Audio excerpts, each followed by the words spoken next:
মোস্তাফিজুর রহমানকে বাংলাদেশি হওয়ার কারণে আইপিএল থেকে যেভাবে বাদ দেওয়া হলো, তারপরে বাংলাদেশের সাধারণ মানুষ, বিশেষ করে যারা বাংলাদেশপন্থী দেশপ্রেমিক যারা, তারা সবাই কিন্তু জেগে উঠলেন। সোশ্যাল সাইটে সবাই নিন্দা জানালেন এবং ভারতের সাথে সম্পর্ক ছিন্ন করার কথা সবাই বলছে।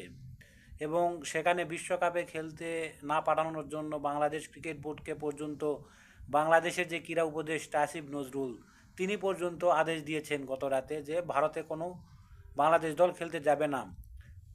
তারপরও নাকি গতকাল বোর্ড পরিচালকদের মিটিংয়ে অনেক পরিচালক নাকি ভারতে দল পাঠানোর পক্ষে ছিলেন।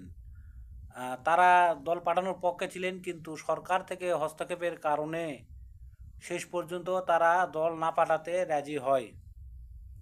তাহলে দেখেন, যেসব পরিচালক রয়েছেন ক্রিকেট বোর্ডে তারা কিন্তু সবাই শেখ হাসিনা আমলের পরিচালক।